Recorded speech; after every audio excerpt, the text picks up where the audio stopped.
And I tried hard to be proud of my service, but all I could feel was shame. And racism could no longer mask the reality of the occupation. These were people. These were human beings. I've since been plagued by guilt anytime I see an elderly man, like the one who couldn't walk, who we rolled onto a stretcher and told the Iraqi police to take him away. I feel guilt anytime I see a mother with her children, like the one who cried hysterically and screamed that we are worse than Saddam as we forced her from her home. I feel guilt anytime I see a young girl, like the one I grabbed by the arm and dragged into the street. We were told we were fighting terrorists. The real terrorist was me, and the real terrorism is this occupation.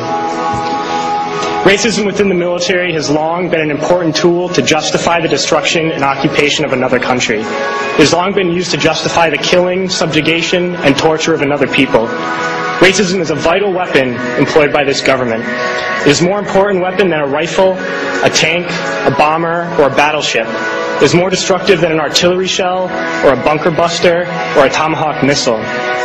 While all those weapons are created and owned by this government, they are harmless without people willing to use them. Those who send us to war do not have to pull a trigger or lob a mortar round. They do not have to fight the war, they merely have to sell the war. They need a public who is willing to send their soldiers into harm's way. They need soldiers who are willing to kill and be killed without question. They can spend millions on a single bomb, but that bomb only becomes a weapon when the ranks of the military are willing to follow orders to use it. They can send every last soldier anywhere on earth, but there will only be a war if soldiers are willing to fight. And the ruling class, the billionaires who profit from human suffering, care only about expanding their wealth, controlling the world economy. Understand that their power lies only in their ability to convince us that war, oppression, and exploitation is in our interest. They understand that their wealth is dependent on their ability to convince the working class to die to control the market of another country. And convincing us to kill and die is based on their ability to make us think that we are somehow superior. Soldiers, sailors, Marines, airmen have nothing to gain from this occupation. The vast majority of people living in the U.S. have nothing to gain from this occupation. In fact, not only do we have nothing to gain, but we suffer more because of it. We lose limbs, endure trauma, and give our lives. Our families have to watch flag-draped coffins lowered into the earth. Millions in this country without health care, jobs, or access to education must watch this government squander over $450 million a day on this occupation.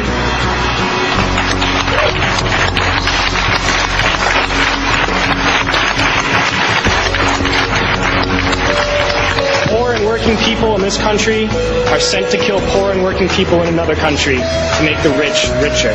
And without racism, soldiers would realize that they have more in common with the Iraqi people than they do with the billionaires who send us to war.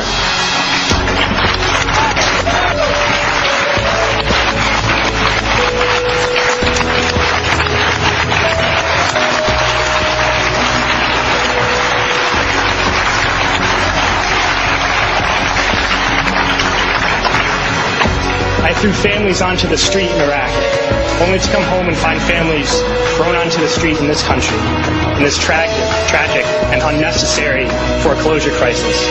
We need to wake up and realize that our real enemies are not in some distant land. They're not people whose names we don't know and cultures we don't understand. The enemy is people we know very well and people we can identify. The enemy is a system that wages war when it's profitable. The enemy is the CEOs who lay us off from our jobs when it's profitable. It's the insurance companies who deny us health care when it's profitable. It's the banks who take away our homes when it's profitable. Our enemy is not 5,000 miles away. They are right here at home. If we organize and fight with our sisters and brothers, we can stop this war, we can stop this government, and we can create a better world.